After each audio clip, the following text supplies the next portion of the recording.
I already got one viewer. Sorry, not very exciting yet. I'm waiting for my co-host to come on, but I mean, we might as well just go ahead and talk. I mean, did you watch the State of the Union? Please go ahead and use the chat. I mean, I really would like love to hear what your thoughts are on it. I literally live streamed the entire thing while fact checking as best as I possibly could, which by the way was very difficult considering the amount of fact checking that needed to take place. But I have a guest, possibly two, coming on, uh, both independent journalists like myself, to really go over what just happened, how it's being perceived, and to discuss, the truth, the facts. So let me go ahead and check on Nick real quick.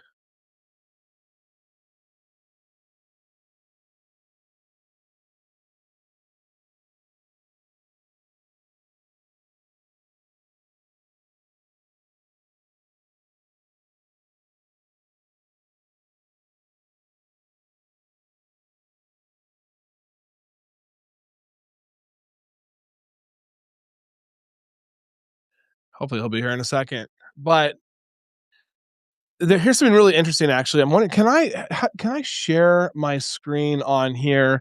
So I want to go over like what he actually spoke about as far as timing goes, because I think this is really incredible.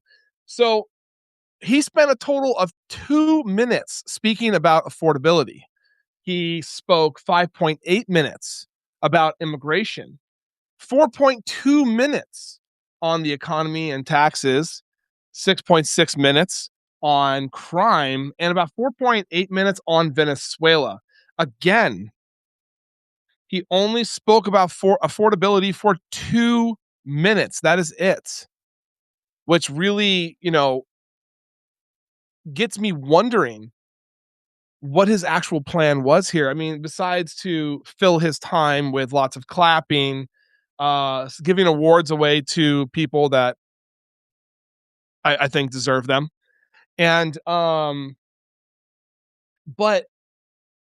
when it came to immigration, economy, national security, 8.5 minutes, crime, and Venezuela, he spent no time at all. And I just find it fascinating because I really thought for some reason he would have spent a lot more time on affordability, because since affordability is so bad right now.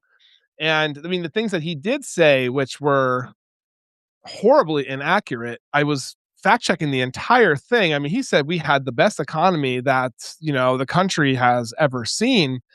And it was so hard to, fact check this. I mean, he was talking about how the other countries want to continue paying the tariffs.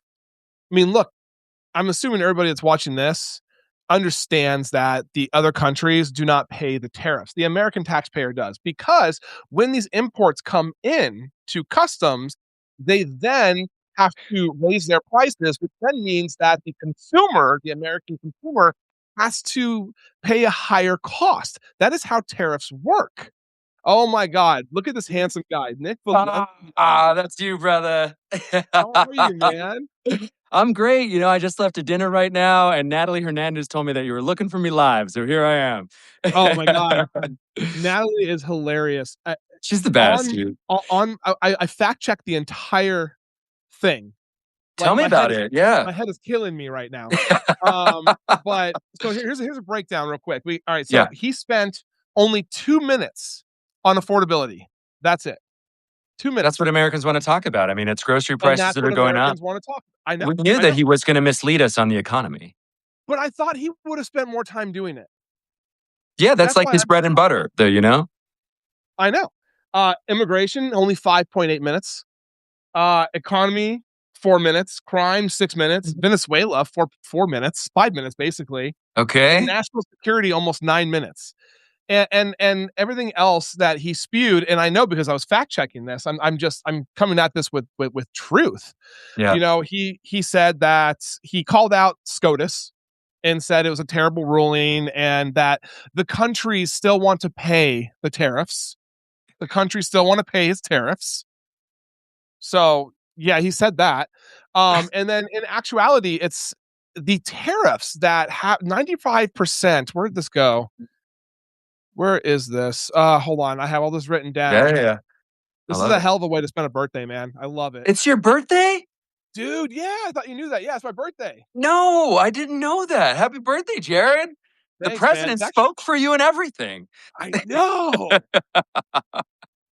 But You know what I yeah. what I saw, the clip that I saw because I was at a I'm here in Mexico City. I'm here for a conference, and so I missed a lot of the speech, but I was able to catch some clips on the ride over here. And what surprised me was like President Trump's insistence that like no undocumented, he calls them illegal immigrants, that no illegal immigrants have crossed the border in the months that he's been in office. That the total is zero, and I just find that really hard to believe. I mean, Well, it's such obviously, a it's hard to believe. There's people that fly into this country every day. First of all, he wants people to believe so badly that the illegal immigrants.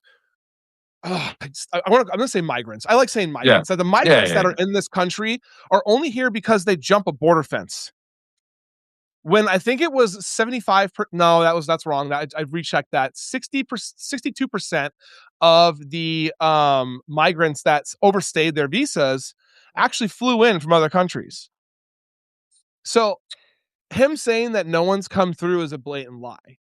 Like You know what's really 100%. interesting? I just got back from El Paso and I was there and I met this I young saw Russian your guy. videos. Yeah, yeah. And this is something that I didn't even talk about in any of my videos. We're going to talk about it here because you brought this up. I met a young Russian guy.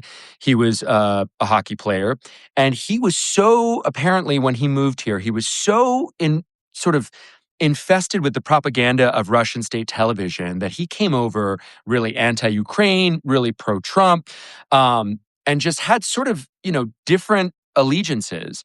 This same person overstayed his student visa. And so Mm. now he finds himself 4 years later on the other side of the ire of somebody that he used to really, that he used to really just love. And I found that really interesting based off like the stat that you just gave, right? A lot of people overstay their student visas. And now this young man's life is effectively, I mean, as he sees it, it's on pause. When I met him, I knew he sort of had a chip on his shoulder, and I was like, oh, young man, things happen for us, not to us. He went out for the night. I stayed home with a friend, and he was, my friend, Gus was like, look, this kid, he feels like his life is just sort of in limbo. If he goes back to Russia, he's going to have to sign up for the war. He signs up for the war, he gets sent off to Ukraine. And so now he's in this limbo, right? He's in this limbo where, like, he's here in this country legally. He's overstayed his student visa. He's now sort of changed his mind as to how he sees the immigration system here. But again, it's what we talk about a lot, Jared. It's like we all struggle from this disease of individualism in this country. Oh, 100%. You know what I'm 100%. saying? Yeah. And 100%. until it's us, then it's not our problem. And yeah. And I know you And don't move like that. You're moving in a way that stuff's not affecting you, and you're using your platform as an independent journalist well, to just like speak out you. and speak up, Yeah, and so yeah, am of course. I, right? That's what we're doing. But I think, and I'm so grateful to call you a friend because of that, because Oh, here same you here, dude. you know what I'm saying? Like, here you are, a white man out there, military vet, and you have things to say, and you are speaking up for people who can't speak, right? And so I love that you are not waiting for this to come to you. I see so many people who have waited around until it's come to them, and then they say, "Okay, now we're affected by it, so this is a problem." Yeah, And yeah, that's just yeah. not I mean, that's not the way life is. that's why the not I mean, I don't like using that word. That's why, the Nazi party succeeded for so long because people just kept saying, I believe the same thing is, well, it's not really affecting me. Yeah, I'm not Jewish, or that's a country over there. This is not really, affecting me. So what am I going to do about it? God, I don't want to say that in the future. You know what I mean? And yeah. I mean, I don't know. I look up to you. You are your 22 years of experience just literally shows no matter what you do Thanks, with brother. any of these platforms. It's amazing. And I think it's so important because the amount of lies, or I shouldn't say, it's such a bad word, the It's mistruths that are misleading. Yeah, being, it's yeah, misleading because look, we don't know if they're lies, right? Because we don't know the intention behind them. We could assume that the intention is bad. We've seen President Trump enough, but that's where like a newsroom would say, "Ah, is it a lie? Is he intending to mislead?" We know, I think, in all fairness and rigorous honesty, he is lying. We know that he's misleading. oh yeah, These are mistruth, these are misrepresentation of the truth. And it's like these alternate realities that have been created where people will listen to that and they still look, I still respect the office of the presidency, even if President Trump oh doesn't. of course, And so people will hear what he had to say. And again, to zero in on this fact, zero, again, according to him, zero illegal immigrants have crossed during his presidency. That is so easily verifiable to be a lie, right? And uh, so, but people will hear that and they'll say, look at my president is doing so much to close our borders down. Here's a question I have for you though. Do you think, like in your coverage, you travel around a lot, you talk to a lot of people, do you think more and more people are starting to be affected by it individually? Do you think people sat today and watched the State of the Union address and sort of did the same thing, heard the lies, their heads were hurting, or where do you think things are? I think people are starting to wake up.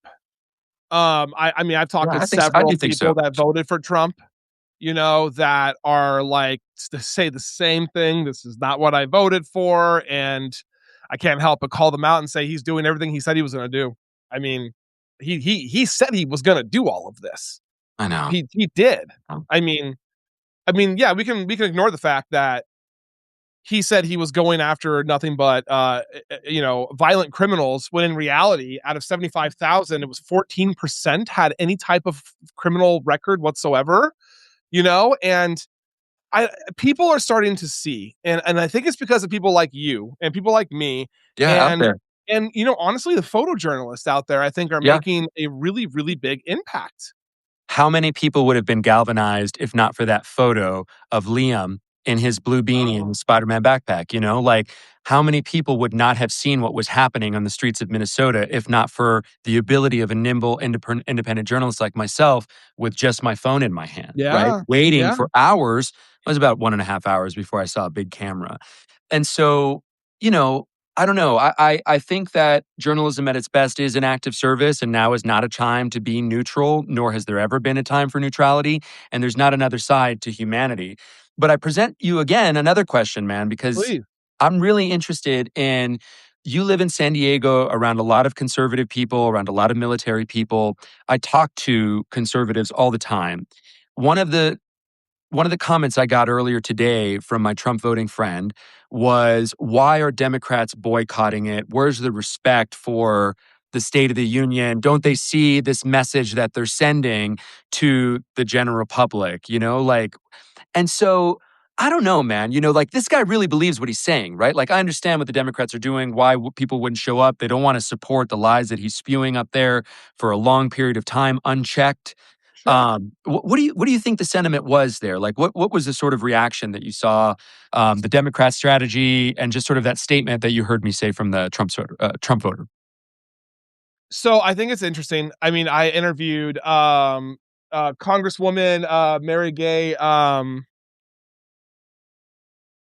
Oh my gosh, I'm so sorry, It's late, Congresswoman. brother. I'm gonna help you out here, though. I'm Right, gonna thank Google it you. myself. Um, oh my God, it's late. Yeah. Had such a great conversation with her. I'm sorry. Hold on. Scanlon, Mary Gay Scanlon. Thank you. Scanlon, Yeah, yeah, amazing yeah, woman, yeah, by the way. yeah. I mean, she called herself an accidental congresswoman. She only joined Congress because she saw how horrible things were going during his first presidency. So she had to stand up and do something. But she told me she was not going to be going tonight for mental health reasons. She did not want to have to put herself through that because she knows it all too well. That being said, I mean, so according to Axios, half of the Democrats did not show up tonight. Half. Mm, mm, So, mm. but here's the thing. I mean, they even had. Here's the thing. I mean, I don't necessarily think you need to show up to respect the State of the Union. I think not stopping the State of the Union is respecting the State of the Union. But they did several hearings on the Hill just this last week. One about and the press, the DC press, the place that you went to. What was it? It was the National Press Club. Thank you. National Press Club Yeah. was there. One of Colbert's writers was there. Multiple journalists were there, and they did like a 2 hour long talk about silencing dissent and how it's becoming such an issue and how it's actually real. It's not coming, it's here. Not a Yeah. single Republican showed up to that. Not a Yeah. single Republican showed up to that. And with this whistleblower that came out, this trainer from DHS and ICE, when he Mhm. came out and said that he was told to nix, you know, the part of the training that teaches you how to respect and follow the Constitution. Not just that, but also the parts where they say they teach you how to use force properly. They nix both of those things. Yeah, that's not And surprising from what and we see, you know? oh, of course it's not surprising, Yeah. but at the end of the day, if that's actually coming out, you think that Republicans would want to be there to hear it. You know what I mean? And so the fact that half of the Democrats didn't show up today doesn't really bother me personally. I think they knew exactly what he was going to, we all knew what he was going to be talking about. We all knew what he was going to say. And unless we were all going to be like Representative Ilhan Ilmar and literally try to like speak over him, there was no point in being there. You know what I Mm. mean? Yeah. You know, and she Yeah. tried hard. If I was her, I would have hit a blowhorn up my like skirt or something, and I would have like waited till we were in there, and I would have just been screaming in that thing. She tried so hard. She tried so hard to talk over him, and it was, you know, but I mean, you see it here in the yeah, comments here, you know, Elena Moran. Why go and expose yourself to this serial liar? You know, exactly. why put this like you said about Congresswoman Scallon? Why put yourself in a position where you know you're just going to hear lie after lie, and then have to contain yourself to be respectful while you're hearing this time and time again? You know, I mean, State of the Unions are supposed to be a sort of moment for our country to just sort of listen to our commander in chief about the realities of what's happening, right? But the facts The are key word there is realities. that's what I'm about to say, dog, is it's not it's these alternate versions of what are being represented as reality. And that's the real fear here is that Trump has globbed onto these morsels of truth and has convinced your friends and my friends, loved ones that we have that support Trump, that he is telling the truth. And I have been I've been hit with this sort of misguided stroke of genius this past week where I feel like no one is look, man, you know, I believe in God. I don't think Christians can, Republicans can corner the market on Jesus Christ. That is my Lord and Savior, right? I am very open about this because we can be liberals and Democrats or progressives and still have fundamental values, right? And 100%. They align more with that agenda, in my opinion, than they do with the Republican or MAGA agenda. So, absolutely. And so I think no one is perfect but God, and that No, I you agree could with that. literally take anyone's words and make somebody look bad. And there are plenty of journalists that I've met along the course of my career that take someone's words and have an agenda and they twist it. And part of the success that you and me are having is that we're no longer, and you've never been part of this great myth of traditional media that we're objective. I am not fucking objective, nor have I ever been. Pero yo soy justo. I'm fair. I can talk to anyone. I'm respectful of authority, like I guess to a point, right? But like I am going to call him the president. I'm going to treat people respectfully. And I think, that to me is a real eye-opening moment for me to see how literally anyone can get their own words turned against them and shit talked on them, that there is no one perfect here, that there can be selective truths and selective reasoning for any single buddy to try to make I their agree. point. And Trump has done this so effectively that he himself, he's such a manipulator. He is such a narcissist. He is such an addict of a personality, Often. of how he acts and his tantrums and his lack of self control, his outbursts, all of these things. I think that he has been so effective at taking these little morsels of truth that are out there and globbing onto them and convincing people that he is the only one that is speaking the truth. Well, it's interesting when you say it, when you put it that way, because, and this is going to be this won't be hard to follow at all. I mean, I believe he is speaking truth. He's speaking truth to the Mm, 1%. He's speaking truth to the people that he's lining their pockets. So mm, the average, when he says for the American people, he means his friends. He means the ones that are, he's invested in, or are invested in his businesses. That is the American that he is speaking to, and people are just hearing the American and they're thinking, well, he's talking about me, even though Americans have paid, what is it, 96% of tariff costs, with tariff costing families about $1,700 on average a year, which is more than double the average tax refund, which is roughly, I think, $650 a year. And not to mention, just this year, what, 1.1 billion jobs lost? And meanwhile, places like CoreCivic, Geo Group, his friends Oh like my George God. Zoli, the CEO, or Geo Group, Damon Hinninger, the CEO of CoreCivic, those guys are posting quarterly earnings profits of over 500 million, $630 million dollars. And guess These who's are invested in people those companies? these are people that are seeing the detention infrastructure as a growth sector, and they're telling their investors on earnings calls that there is no end in sight. And you have a president, you're absolutely right. He is saying the truth. He's speaking the truth to his version of America, Yep. to these 1% of the 1%, to the Yep. people who he's enriching every single day, which is why there's a runway here, and there's a through line here. Son los ricos apoyando a los ricos. The company owners are just helping each other out, right? Which is why we're here. We're free. We get to say what we want to say, and we get to say what's actually happening, right? I don't have to worry about a rich boss calling me and saying, hey, the president or the White House doesn't like the angle that we're taking here, or hey, please stop showing these images. We get to speak our truths and be exactly who we are. And, I it's learned that this. the hard way recently, actually. How's that? What happened? Well, so like I got let go from Ring of Fire. Like I got like literally like 5 days before it happened too. It was like, you're doing so great. Like, you have a fan club. This is amazing. You're doing so. And then all of a sudden I woke up one morning with a letter, with an email from I don't know if I should be talking about this, but whatever, I don't care. From like their attorney saying um we Yeah, you are don't have to go into it if you something. don't want to. Yeah, it's Yeah. like something about ending relationships, and they won't tell me why. And they like, we would text like at late at night and this and that. He wanted to get me like a bunch of new travel gear, so when I travel I can do like episodes. And then all of a sudden, just done. What do you think it was? You think it was I something don't know. that I was. talked to my attorney, and my attorney said it's really strange that they refused to speak without an attorney present after they did that, and they thought it was political. Yeah, this is scary I stuff, don't know, man. man. I don't know. I'll tell you this. I know that there are some independent journalists, or at least one independent journalist, who has had his White House credentials taken from him, and he believes it's because he was critical of the Trump administration.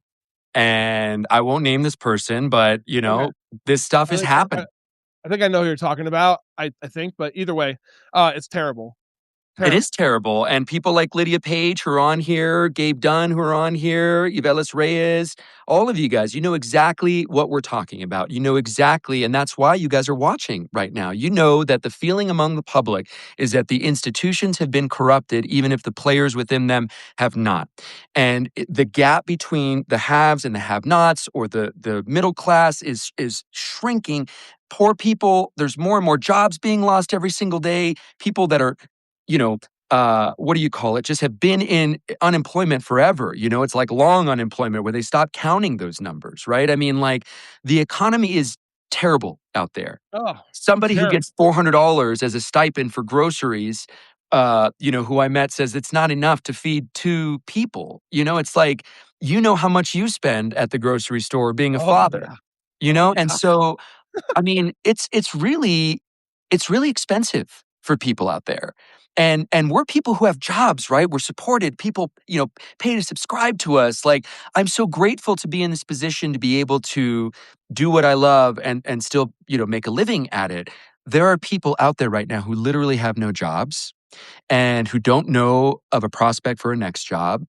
I was passing, I was in Miami recently, man, and I was staying at a nice hotel. The conference that I was in, they put me up there, right? Or actually, you know what? It was a place that I found. Yeah, this is it. My wife found it for me, and it was half the cost of the expensive hotels. Yeah. And it was a nice place, right? It was. I was walking, and I say this context because there was a new security guard there who had just clearly just gotten his job, and his coworker was taking a photo of him. And, here I come to this nice high rise, and I think I'm coming from the conference dressed in a suit. And so I think the immediate optic is like, here's this, rich dude who's going to judge me for taking a photo, right? Because that's how he acted. And I stopped and I turned to him, Jared, and I said, don't be embarrassed, man. You are so lucky to have a job. And congratulations on your new job. And like you could see how important it was to him Oh my because god, I bet. he knew, man. He knew. I don't know what he went through, but the look on his face showed me like it. Yes, he knew exactly what I was talking about, right? And Yeah. that encounter, I won't ever, it's going to be seared into my mind for a while. Not only because I'm so proud of myself, because I know that everyone has prejudices, and I'm sure that people looked at me and were like, "Oh, look at this fucking, who's this fucking fancy ass Mexican walking into this high rise." And I know that it meant something to him for the guy in the suit to turn to him and say, "Fuck yeah, man, you have a job, and it doesn't matter." You know, um, my daughter's best friends were over in our backyard the other day, and I turned to my daughter's friend and I said, all this stuff, we don't need all this stuff, man. We just need your company. And that's the only thing that we need. And we could have fun with you wherever. And I want you to know that. And I think that that's so important for our children to hear. It's so important for our audience to hear, because I know I fall into this, and I'm so blessed to have married the woman who I married, especially in times when shit hit the fan, where she helped step up and prove to me why she is my wife, and why she's my Yeah. rock. Oh my Is god. that we don't need all this stuff, man. We just need each other. But right now, our society is being led by a president who thinks the remedy is to divide so he can conquer, and to inject fear, and to inject uncertainty, and to pit us against each other, right? I know there are people who are listening to me right now, earlier when I said I have a friend who's a Trump voter, and are probably disgusted that I haven't cast him aside. But I think it's so important for me, not only as a journalist, but as a human being and as a person who's raising kids in this country, to show the willingness to be open. I agree with I, you 100%. you So know, important. If you don't do that, then you're in my opinion, you can be just as bad, even if you are if you're on the left or right. I mean, at the end of the day, a person's a person, a human being's a human being, and that has to go across the board. That doesn't just yeah, go with, like I believe food and water is a basic human right, and nobody should have to worry about when that's going to come next. And at the same time, I also don't believe that like I have the and I struggle with this. I struggle with this. I have seen these right wing agitators in multiple I states know. literally. I mean, I had one pull a gun on me in Portland 3 weeks ago, like right to my face. And I struggle with, you know, not hating them sometimes, obviously, because of what they believe in and how they throw the Bible. They attach the Bible to it and everything else like that, which just bothers me. Yeah, But at the same time, people are people. They're sadly misinformed, or something happened with their education or whatever it is, but whatever they're it still a is. person. They're still a person. Yeah, Like I ran into somebody in Minneapolis who worked for a church that served 15,000 meals to people hiding in attics and buildings and houses in just the first 2 weeks. And I interviewed him. I want to talk to you about finishing that interview, actually, right on. if you're interested. Yeah, I'd love to. And I talked to him, I'm like, so what are the ramifications? Like, I know we're not looking at Nuremberg 2.0, but like, what needs to happen? And this individual, he protests, but he will never. He shouted profanity once and was so embarrassed. He was so embarrassed. He's like, it got to me a little too much, because he literally shows up with like a binder of stats from the DHS and then just starts yelling them at them. I love it. It's like hilarious, but like, no, Using he their said own data against them. literally that's all he does. And then he sweared once, and he was like, oh boy, Oh boy. oh Oh boy, I'm boy. sorry. Like it was really a great guy. I think I like sat in his car. It was like a -2 degrees outside. I just sat in his car for like an hour talking to him before I went back to my hotel. But he said, "Look, they need to be punished for what they've done, but They don't need to be harmed for what they've done. They don't need to spend the rest of their life in a prison for what they've done. What needs to happen is they need to serve punishment, and then they need to be rehabilitated. I was like, explain that to me. Like, Yeah, he goes, look, they're a human being. Somehow they got into the situation. I'm not giving them permission. I'm not saying that they're right. I'm not saying that they should be excused, but they are a human being with a human brain and a heart, and they are making and have made mistakes. And they need to be able to acknowledge those mistakes that they've made. They need to serve their time and they need to get better. And I was like, really? I was like, well, what about the ones that shot Renee Good and Alex Preddy? No, them too. I was like, you don't think they deserve a harsher punishment? He goes, honestly, they're no different than you and I. They made a bad decision, and one after the other, and one after the other, and all compiles, and they put themselves into that position. And I, every single person I met in Minneapolis, I was just like, I know. these What do you people think are it is so there? beautiful. What the What do you hell? I think they had experience with George Floyd, and there's some, like, sort of, like, the embers of that still existed, but, like, It did has did you pick up on anything that you saw? It's like, "Okay, it's something about this community that they step up to fight." Like, what did you yeah. Yeah, I mean, everybody that I talked to out there, I call them the FAFO city. Fuck around, find out, baby. Yeah, you fuck around and find out. But for some reason, the Trump administration and the government has a really hard time remembering how bad they found out.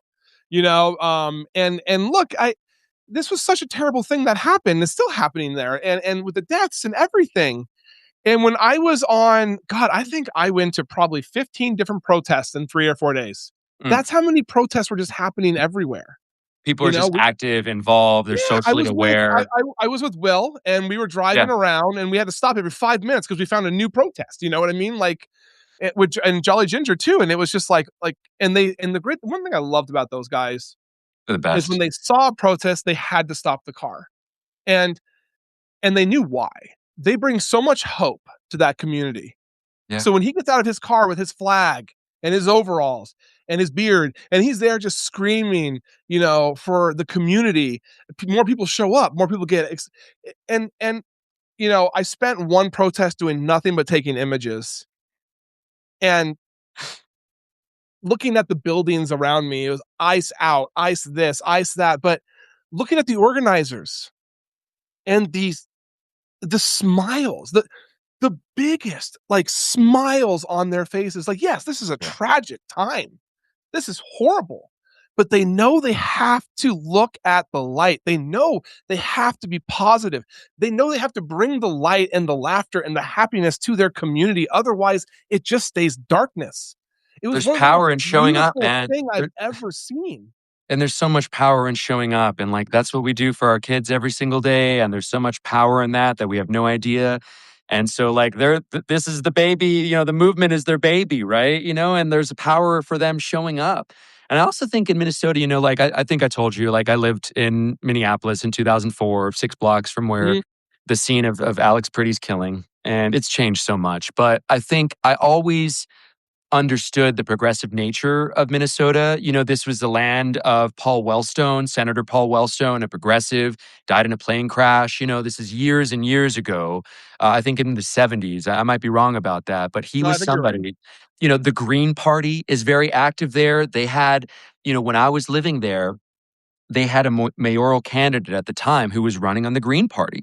And this is in the early 2000s when only Ralph Nader was really recognized as being part of the Green Party. And then here you had in Minneapolis this sort of thriving local Green Party.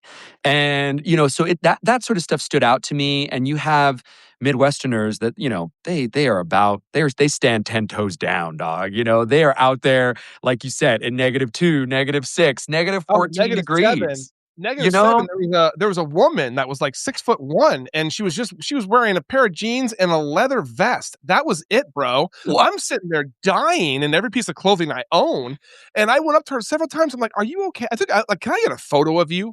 She was like, "Absolutely. Looks like a freaking Viking queen." Oh And my just sitting there gosh, and I posing love for it. 3 hours. I had my glove off to take a photo. I couldn't feel my hand after 15 minutes, and my pinkies hurt for, like, a week after I got home. Yeah, yeah, the Like, tips of my fingers just grew back, man. You know? I love what Lydia Page put in here. The history of resistance is also the history of what people of all ages don't do in societies predicated on compliance. Refusing to act sends a powerful message.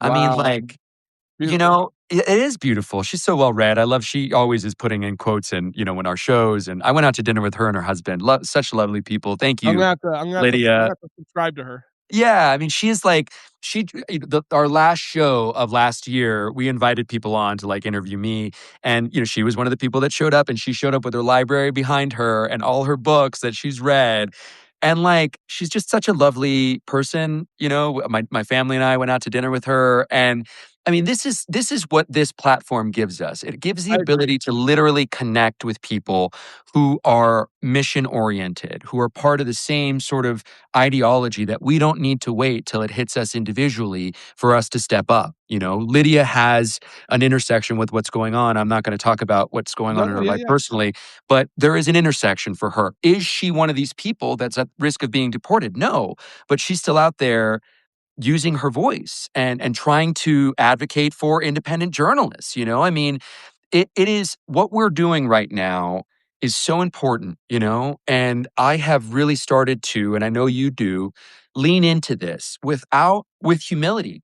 Not lean into it porque me creo de más or porque me, creo que soy chingón, that I'm the shit. It's because I recognize the responsibility. Sorry, street scene here in Mexico going on behind me. It's because I recognize the importance of what we do. I feel like I'm doing the best journalism of my career right now. That says something. Right now. And That and says something. You don't have a giant network behind you and I and don't and need it. saying that. I don't I need know it. you That don't need slows it. you down, I know you don't need it. it's like they tell you that you do need it though. This infrastructure, you learn to rely on it, and then it's like you don't need to trust yourself because you got countless editors out there who are going to decide for you what the story is. And then all of a sudden, you start second guessing and I start second guessing and questioning myself what a real story is because immigration doesn't rate or because you don't take the time to invest in the community of the audience that you want to reach.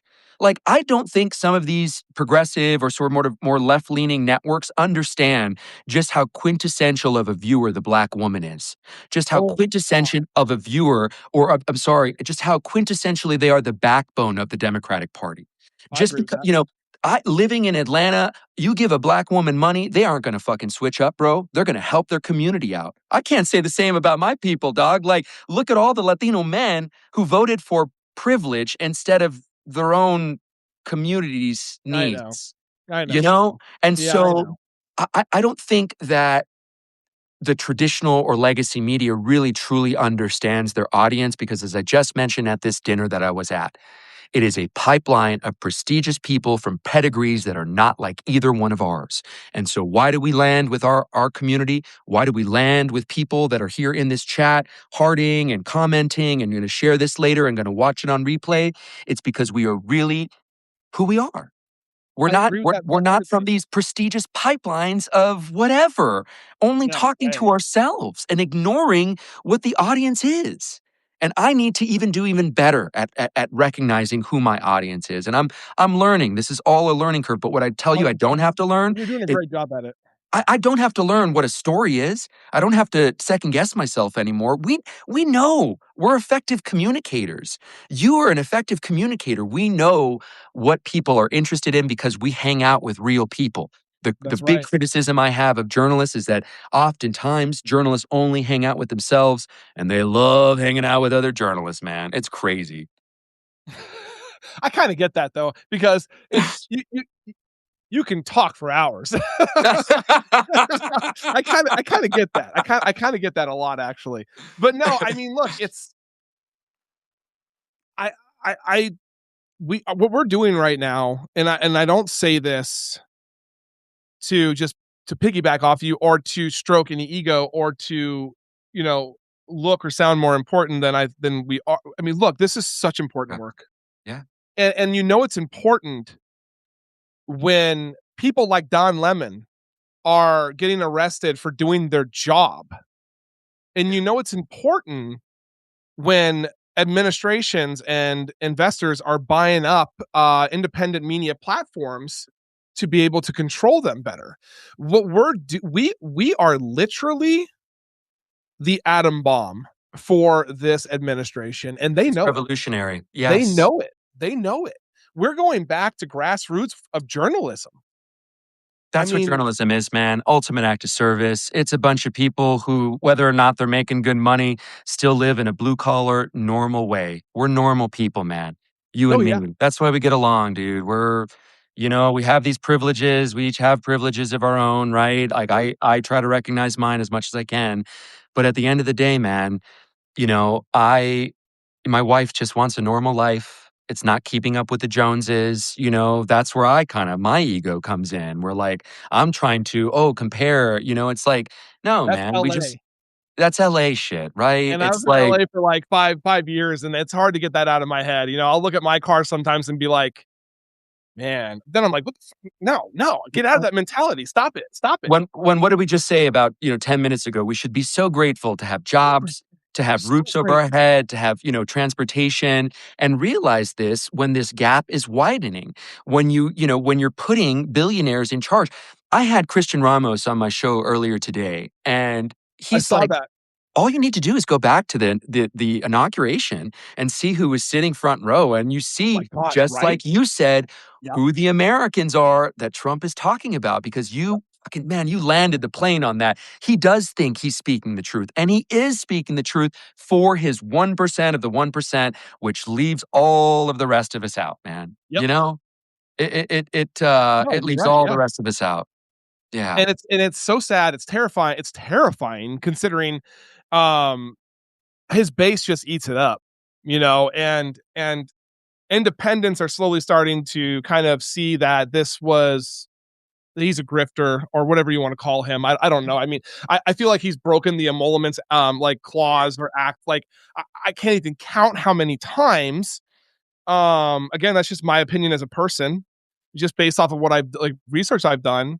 But the amount of lives that we're seeing being destroyed every day takes such a big toll. I want to grab a photo. I showed this Yeah. to a couple women today. Yeah. And this is truly an example of like corporate America, right? I mean, he's running it like a corporation where the president of a company gives directives to a middle manager to carry out to the employee. And there's that separation here. So it's never him. When we know that the buck stops at President Trump, there's no way that a 100%. man that is so self absorbed is going to let anyone make major decisions. I mean, No we one's could making hear what any he says. decision but him. No way. You know what I'm saying? Like, Yeah, 100%. yeah, I Saying, mean, "Oh, it's I didn't hear about that. I didn't know about that. I'll have to ask Pam Bondi." But no, no, no, no, no. That's what you told her to do. No, Like that's what you told her to do, we right. no, we know No somos tontos, right? No yeah, somos pendejos, I guess some of us are. I am sometimes, but, it's just like, we know that the buck stops at you, we man. know 100%. There's no So it's question like, about it. this idea of like plausible deniability or absolvement from whatever they're doing, from whether or not it's like Pam Bondi, who used to be a lobbyist for Geo Group as recent as 2019, now being the person whose law enforcement strategy is enriching the company she used to work for, or whether it's Trisha McLaughlin, who left unexpectedly from the DHS, and we find out that her husband secretly inked a deal with DHS to give I think it was like a $200 million deal that he inked to give public relations and advertising help to DHS. I mean, is that like, what the fuck? Like, why is So that many okay? inside slimy just deals that are happening, and they're in public. But the thing is, people I feel today are not willing to put in the time to do the research, which doesn't take a lot of time. It really does not take a lot of time to do that, but they'll just believe what they're being told.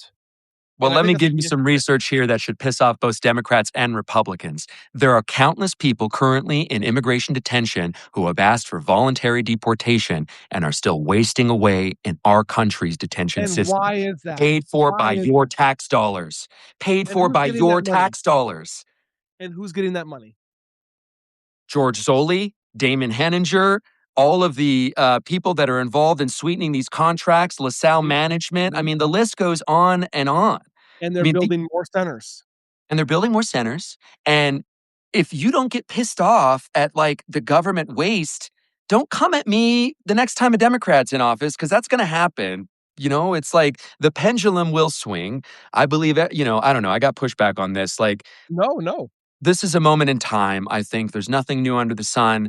Will America come back from this? I don't know. I was at that. We brought up Don Lemon earlier. I saw him recently and DL Hughley and DL Hughley. They're on this like they do this sort of in-person podcast. It's awesome conversation. But DL was Hughley was saying basically, and he made us laugh while saying it, that America will likely never come back from this. And I truly believe that this Trump's mass deportation policy is the biggest story of our lifetime. If only because, yes, it is my brown community that's being persecuted and the black community repeatedly and historically. But it's also people like you who are allies of us who see our trauma and feel it. Empaths who want to help and can't feel like can't do anything. When Trump is throwing out the Constitution and people are raiding homes, private residences, when freedom of press is being violated and independent journalists or legacy media journalists are being targeted deliberately. I mean, this is not okay. This is the research that you don't need to do because Jared and I have lived it. These are primary sources right here talking to you about what we have experienced in our year, 9 months of being in this new space.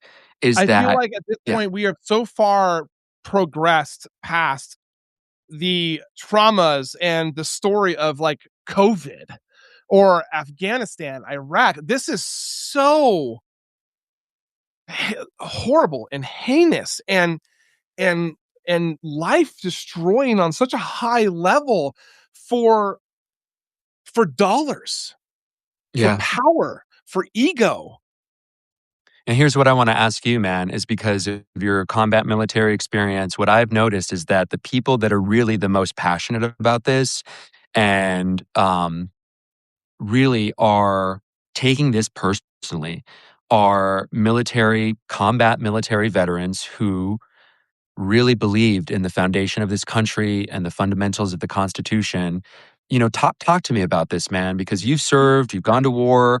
Like, what is it about what you see that really, hits you? Well, first of all, I want to say that I took that oath and I thought going to Iraq was fulfilling that oath. I thought I was there for the American people. I thought I was there for freedom because that's what I was told I was there for. When in actuality, I was there for, I don't know, Exxon or like, I mean, whoever else, whatever oil company that, needed the oil from Iraq. And that oath meant everything to me. And as I got older and as I was reading more and educating myself, I realized, well, I I spent over 500 days in that place, putting the fear of Allah into every single person that saw me walking with a squad automatic, fully automatic machine gun and like 800 rounds on my body, like and I especially see that now when I'm literally, like when I was in Washington D.C. and I was seeing just ATF, DEA, HSI. I mean, I Unoccupied territory. literally a freaking occupied territory carrying, you know, uh, uh, not automatic weapons, but semi-automatic weapons and rifles. And it was just like, at that moment, I was like, I mean, Washington D.C. changed my life forever because I saw it from the other side. I saw And myself. ooh, and you went there right after the National Guard was deployed, right? I was there the very first day of the occupation. So I was there when the like 4,000, 6,000 federal agents showed up. And then the day before I left, the National Guard arrived. I remember, So I think that was the first time you were on the show because you talked about going in to get a yeah. slice of pizza and the Oh, the women there reacting to I don't know who it was, but she they was walked in with the convulsing. long gun. Yeah, She yeah. was, she was, I had to hold her because she was shaking out of fear so much. And that's what really just like, I was like, I was that terrible person at one point. But look, Dude, I've only talked to two other veterans personally that have similar views and beliefs that I do. I mean, I'm in San Diego. I'm also surrounded by, I mean, God, my neighborhood in San Diego. I mean, you know, a lot of veterans, but no, they are hardcore all about Trump. And I, again, two people. I have a friend who I like to play golf with. Great guy, super MAGA. I know. And but I know the good parts of him as a person too. So it's really difficult and really hard to, you know, make that like decision on whether or not it's a good fit, because I know he's a great dad. I know he loves his country. He has some messed up beliefs, but I also know he's the type of guy that would stop his truck on the side of the road if somebody needed help changing a tire. I know he would give people money if they ran out of gas. I know that he would buy a homeless person a Gatorade. It's really hard. Again, they're human beings. Yeah, and I have And trouble reconciling that myself. You know, I heard the story. I was at Camp East, Montana, and I was there with a wife who had a husband detained. And she was telling me, she's Russian, and she was telling me that she has a Russian friend who owns a nail salon. And all of she's the Russian owner of the nail salon is a MAGA supporter. Um, all of the employees, according to Eva, all of the employees at the shop are there working illegally. They're all undocumented. And her friend's testimony is that, well, these people are different that I employ. These are the good ones. People like your husband, Eva, who is in custody right now, he's different. But the rest of them, Trump is doing the right thing. You know, and so that to me is really, it's like, get tonteria, man. Like how you think that 1 + 2 = 4? Like I don't understand that part. Like it's you are 90%. literally, you Oh, know, get it. the system is broken. People can come here, work in a system, get paid under the table, you know, get a tax ID, pay for your and my parents' social security, never see taxes in return, Yep. and Yep. then they're the criminals, not the companies that are doing the hiring. It's You so know, crazy. I get in that argument all the time. They're like, they don't pay taxes. I'm like, excuse me? but it's the law, Jared. They crossed an international boundary that some white man created a long time ago. And they broke the law, man. It's like, I don't know, man. I move in a spiritual construct. I don't move in a man-made one, man. You know, that's kind of why I would die on the hill that there is Oh no yeah. objectivity and that there's never been a journalist who I've ever met who has been objective. And now we get to, again, to stand up to the bullshit, man, because there's no other side of humanity. There's no other side to humanity. You know, there's no other alternate reality or alternate facts or whatever other. I mean, how long did the president speak tonight? How long did he talk An for us? hour and 42 minutes, I believe. Okay. And he lied probably Ah, jeez. I mean, how many times? my fingers still hurt from fact checking. Let me just Google how many. Let's just Yeah. right here. Let's just ask Google how many times did President Trump lie in the State of the Union? Okay. False or misleading statements. Let's see. This is CNN's claims. Okay. All right. Let's see. CNN fact check false claims. Sorry, I've got my phone in front of my You're good. You're computer good. here. Um, it says, let's see, what's the headline here? I mean, they just have fact checks. Trump falsely claims U.S. has secured $18 trillion in investments. Fact check Trump's misleading claims on gasoline prices, saying that they're now below $2.30 a gallon in most states. Yeah. When And it, then he said Ohio. And then he said Iowa. when he said Iowa, right? Okay. Um, Trump falsely claims he inherited record inflation. Okay. No. Trump bases claims about the economy that it grew 2.1% in 2025, which was lower than any year President Biden's presidency. Um, Trump's claim he passed the largest tax cuts in American history. Also, For his not the friend. case. You know, Trump falsely claims that Biden allowed 11,888 murderers to enter the U.S. as migrants. That's also uh, not true.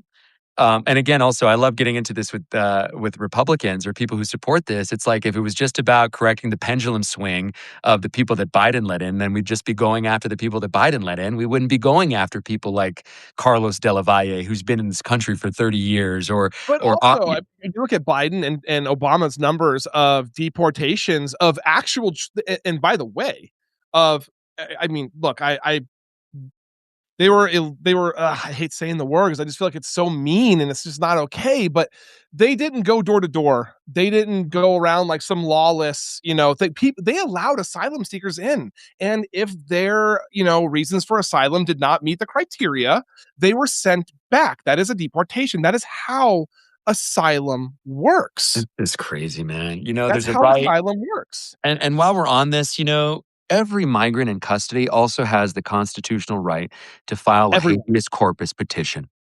And you have basic human rights.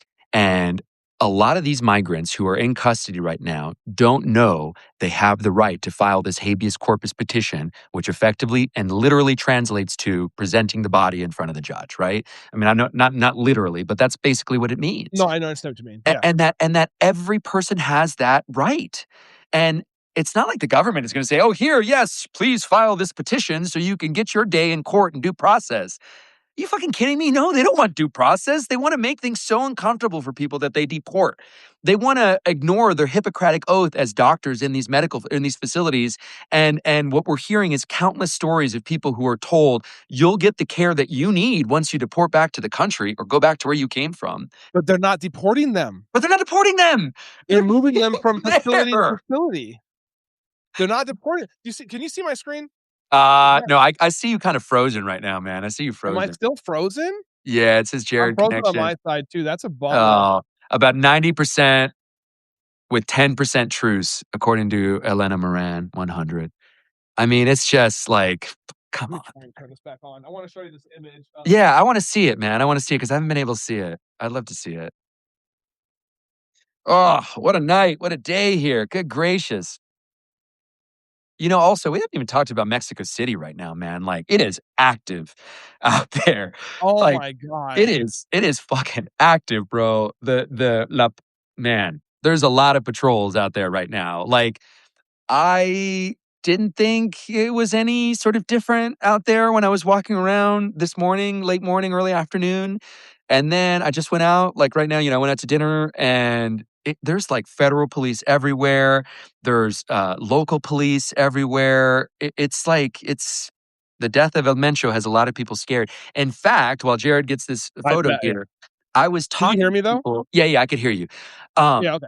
I was talking to a lot of people on Sunday. The government issued an alert over text and told people, Mexicans, to shelter in place, that they shouldn't even Yeah. leave out. So there's a lot of people that are really scared. And apparently, according to locals who I've talked to here, El Mencho has his syndicates and his extension, his tentacles here on the outskirts of DF.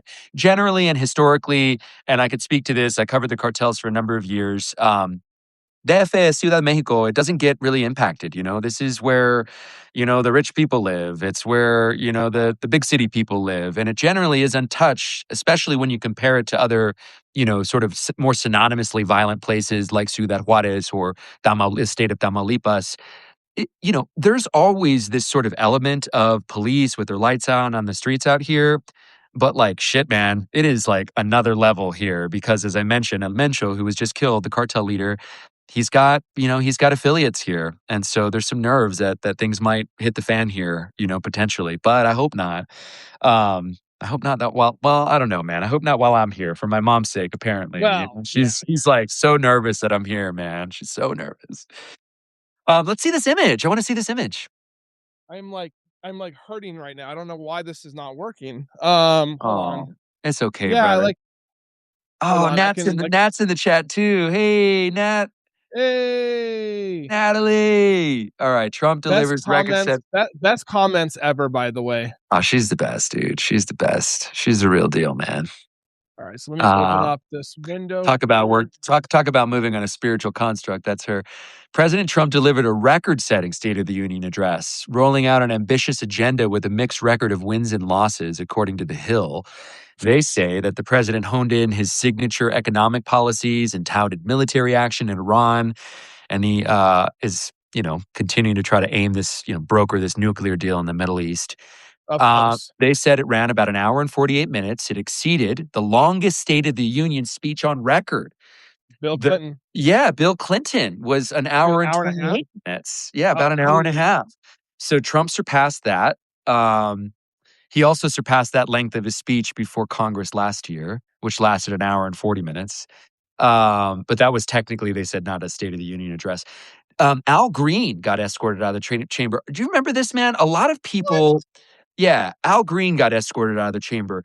Do you remember during a State of the Union during Trump 1.0 where he stood up and no Democrats followed? And I was just in DC and they like brought that back up and they're like, if only more Democrats walked out with Al Green instead of just like silently protesting and wearing their white and trying to take the higher road, that maybe things would be different. I know we can't live in the Yeah, maybe. past, but No, yeah. No, but yeah. like you remember that moment, right? Like, yeah, Oh, he yeah. like made a scene and then he got escorted out. I guess got escorted out again. Reps Ilhan Omar and Rashida Tlaib also heckled the president. And yeah, that's kind of the wrap up here. Democrats brought shame upon their party with the State of the Union heckling, according to Mike Johnson. Oh my god, give me a break. Mike Johnson was having a hard time even he was having such a hard if you actually watched Mike Johnson, he was having a really hard time, like, agreeing and, like, shaking his head, and it was actually quite funny. It's got to be so hard because these are smart people. These are educated people. These are cunning people who know that they are choosing their own selfish I mean, you interests, think, man. yeah, Like they know I what they're doing. It's like, I don't know, some rock star said, you really can make it far once you start faking authenticity. I met with some folks in DC and who cover Congress, and they're like, we cover 400 something liars, right? And like, I don't know. I've gotten a lot closer to some, I wouldn't say closer, right? But I've come to know a lot more politicians, a lot more congressmen and women. And there are certain people out there, I think, who really believe, much like the oath that you took, they really believe in the oath that they took, much like you and I both believe in the ethics of journalism and our responsibility as a journalist. There are sincerely people like that in Washington, D.C., who are moving like that in good faith and who are trying to, uh, you know, do right and change the world, right? Like we all think as kids. I think though there are a lot of people who go there and they really get caught up in that web and that swamp. It is a place where people, it feels like everyone's on something there, I mean, they're like just fucking geeked up and around, like just being it. I mean, I know you're there. Are you there right now in Washington, D.C., or are you in San Diego? Oh, I oh, I wish. I yeah. really, really, really wish, and I I don't know. I'm here in San Diego, but I really wish I just woulda went out there. I mean, it would have been I'm really, actually, like, really really bummed that interesting. I didn't.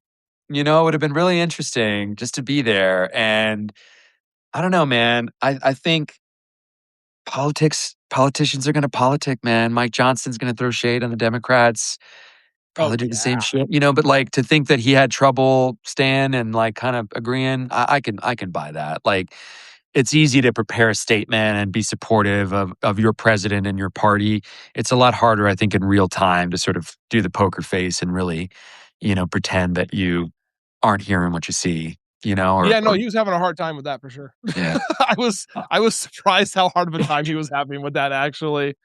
Let's see, I think it's right here, this image. Okay, can I share this? Yeah, Let I'd me love see. to. I had to redact some things from it just for Okay. person in detention safety, so let me see if I can. I think I, like, literally burnt out my, like, 4K camera because 'cause I've been on for, like, 4 hours today. I think that's kinda what's happening right now. Can you text it to me and then I could show, people like that? Can you do that?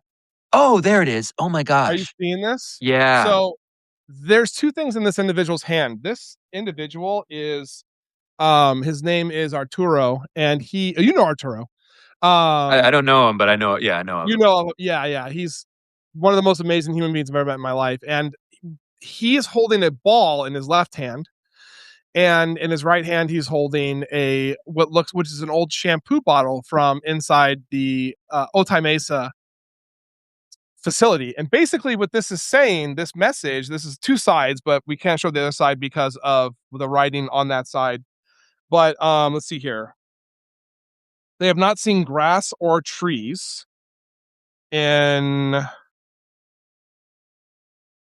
250 plus days. They haven't eaten a single piece of fruit. They would love a piece of fruit. They would love to look out a window. They are in here. Their final court date was postponed 3 times. Let's see here. And they're refusing to give them any court dates. They're not allowed to speak to their attorneys.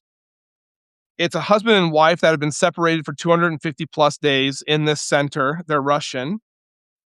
And basically they're saying they're in a giant walled room and there's no windows, and they're claiming, different types of torture, and they are pleading for help to the point to where they threw their shampoo bottle with something written on it over the walls, hard enough for us to be able to catch it on the other side. And then that ball in his left hand, are you still there? Yeah, I'm just Okay. listening to you. Yeah. And that ball in his left hand is one of the only balls they had in that facility.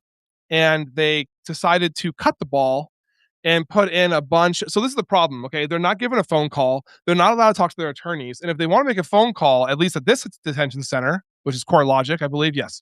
Core. Yeah. Course Civic. Yeah. Okay. Core Civic. Thank you. It costs $15 to $25 to make a 5-minute phone call.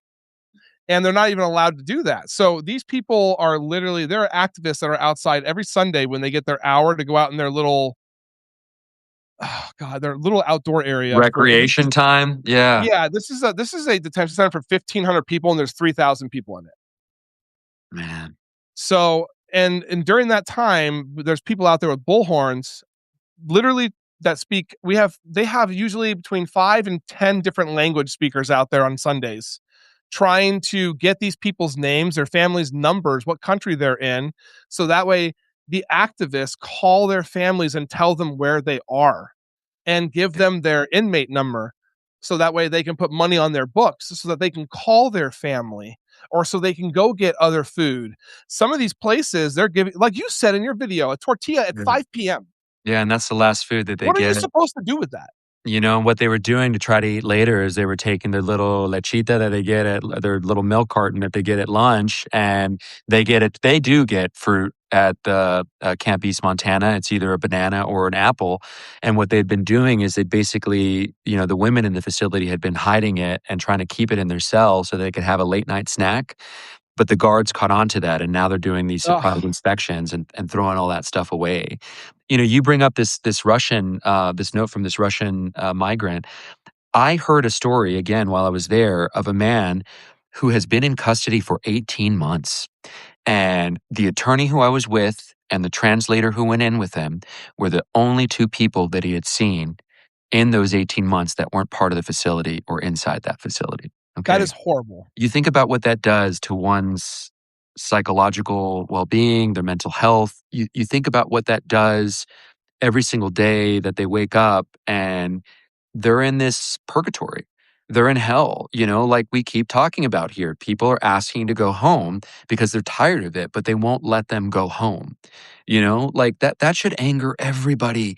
Where are the don't tread on me folks? Where are the wasteful spending folks? Right, You right. know, And these one of the worst things that I've seen, the two of the worst things I've ever seen in my life. One was in Minneapolis, seeing people chained from their ankles to their wrists, being dragged onto a plane. I mean, screaming and crying. Actually, I think I have a photo of that pulled up right here. I feel like that's a photo that people need to see. But also, the other one was a husband who missed a court date. No, sorry. He was picked up at his court date. So he was going through the legal processes. He was married. He has 2 kids here. It takes a long time to go through the process. But while he was at his court date, he got picked up by ICE. And he's been in this facility now for That's uh, not funny, but it's just like, what the fuck, man? You No, know, the saddest thing is though, like, seeing the family show up with a bullhorn and singing happy birthday to him as loud as they can so that he can hear it inside of the detention center so that he knows that his family is still here and supports and loves him. That I'm sorry, man. That almost broke me. I've never been in a situation like that personally. I don't know if I will be. I'm a journalist now, so it might be. We'll see. I don't know. But like the fact that I saw this family, beautiful family. I sound like Trump right there. Literally with a bullhorn singing happy birthday. I know, right? Yeah, it's exactly. And blowing out candles for a cake for him and taking video and photos so they can show him when he's released. It broke my heart, man. It almost broke me in two. And this image as well, and that ball in his left hand right there, they stuffed it full of information and they put it down the sewer drain. And these guys literally go out to the sewer drain and look for bottles and look for balls and look for anything that they possibly can find that these detainees are putting in there so their families can find them because they can't find their families. And we're not angry enough, man. We're it's well, like I know, and you're right. You're right, but and it's all for money, which just pisses me off so much. This is all for profit. yeah, This man, that's this America. And sometimes I think that Trump is the president that America deserves because of what we have been willing to give away and to give up, what we have been willing to hand over just so that we can live more comfortably or that, the problems don't come our way. I mean, I yeah, we're yeah. we're like this reality TV country who elected a reality TV star because he was a poor person's definition of what a rich person is. And when you look at the optics of his cabinet and his administration, they are all playing the role of whatever that is: attorney general, secretary of defense. The list goes on and on. President, vice president. I don't know. I mean, I think Vance might actually be smart, but he says some really fucking dumb shit, man. Oh, It's like don't even get me started. I Don't even get me started. That guy, I know he's a smart guy. I know he's a smart guy, but and the willingness by some of these Republicans to have, oh, after been insulted personally, after their wives were attacked, after they went after their families, the willingness for these politicians to just continue to say, "Hey, like, yeah, it's okay. That's just Trump." You know, I, I I don't can't know, man. stand I can't stand the people that normalize this and Bootlicking. say, "It's just Trump." Like, that just bothers me I had somebody tell so me, if you much. just looked at it through the prism of him being part of the WWF, he's just very entertaining. Oh And my god. then you go and you talk to young people and they think he's funny. They find him endearing. Again, I was around a couple young hockey players and one of them was from Canada. And look, he was being vulnerable. In good faith, he's in Canada. He's like, so is Trump a Democrat or Republican or what? And Whoa. right. Okay. So look, hey, ask any American on the street who the fuck the prime minister is of Canada, though, okay, and see what kind of reaction you get, right? Okay, so I guess that's true. I guess that's right, that that okay. that's fair. That's fair. Having said that, though, he's young and they like this shit, the manosphere. They like that straight talk and that locker room bullshit that like we maybe had a phase in, maybe we didn't, maybe we outgrew it, maybe we never, touched it. But like they really find this man, our president, to be entertaining. And that scares me, man. Like I don't want somebody who's going to entertain. But I also understand that we live in a very a media culture society, right? Like we're talking on our phones right now. I got placed it on the laptop. I got all this technology over here, right? We live and we elected a man who knows the media better than anyone. And I don't think that that was a mistake. And so sometimes I think that Trump is the best that our country has to offer, is a reflection of our country. And that's not a compliment. And No, by any means, it's no. it's not a compliment, man. It's And, terrible. I mean, but it's true.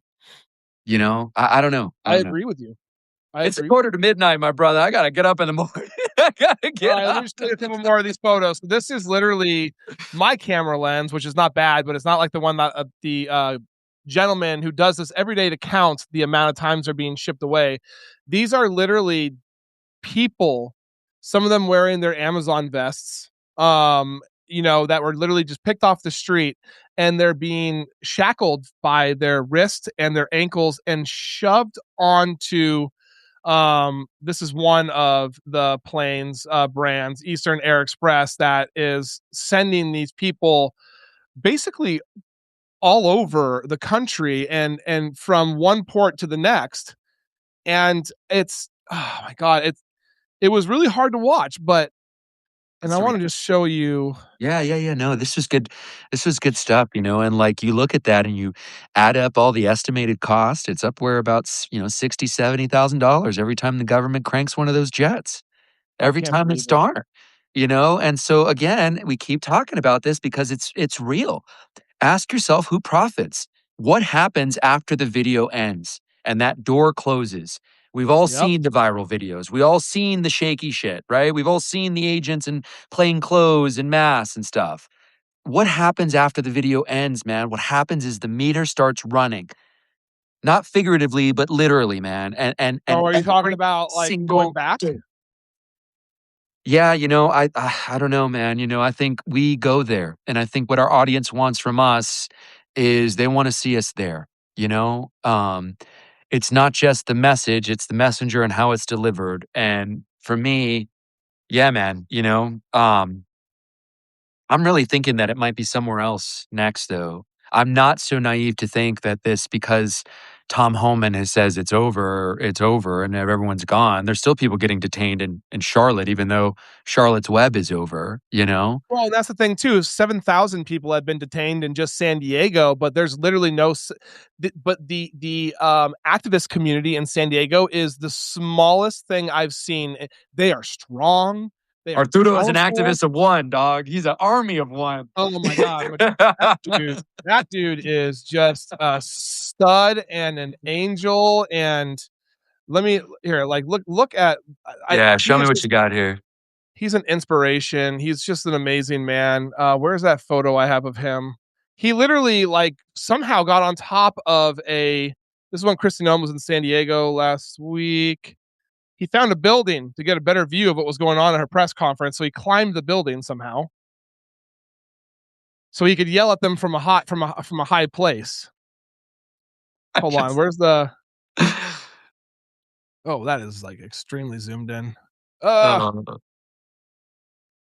Yeah, thank you guys, everyone who's joined here, everyone who's engaged, who's you liked, who guys are all shared this incredible. live. Thank you guys so much. Jared and I absolutely like this is literally kind of how we talk anyway on the phone.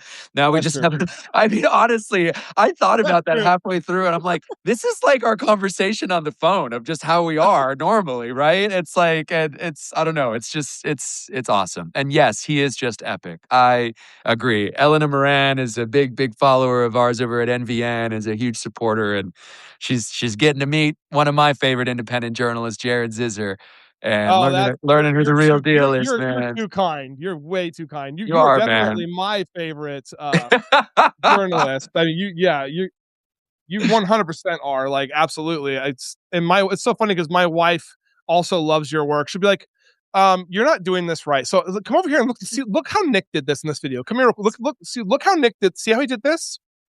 You should do that. Like, you should be a little more like that. No, no, no, no. Like, dog, you No, are an no, no. effective What communicator. I'm Like, don't serious. worry, bro. You got it, man. You got it. God bless you, Jared. Thank You you too. for Get some making this sleep, happen, okay? brother. Thank you for yeah, man. There's no better time than I would have wanted to spend than with you right here. And so Oh thank you man, I'm guys so happy also. that you wanted to do this. Thank you so much. Yeah, of And please be course. safe while you're there, I please. will. I will. And if you guys are going to watch this on replay, thank you guys for watching it on replay.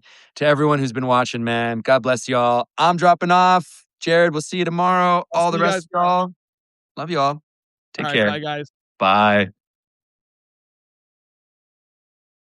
I actually don't know how to end this. It's my first time doing a live on here, and my camera still doesn't work. Oh, there's the end button. You guys are all amazing, and thank you so much for being here. Oh my God, Nat, you're amazing.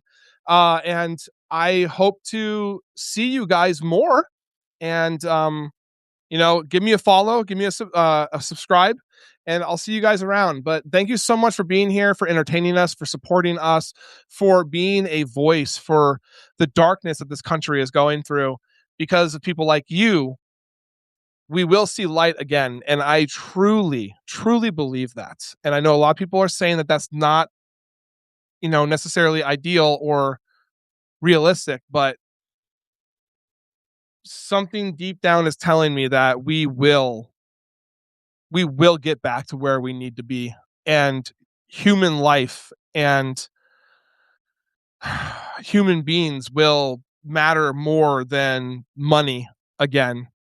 I just i just feel as if it's going to be obviously another possibly 3 years before we even get to start that journey, but we have to stay strong, we have to stay loud, we have to stick to the truth, because that's the only way we're going to get that opportunity when voting starts to happen. You guys are all amazing. Thank you so much for, spending this time with me. It's my birthday, and I had this is like the biggest birthday party ever. I'm like so excited right now. Like there's like 56 people on here. It's a great birthday celebration. So, thank you. And I'm going to log off. I hope to see you guys again. Thanks guys. Bye.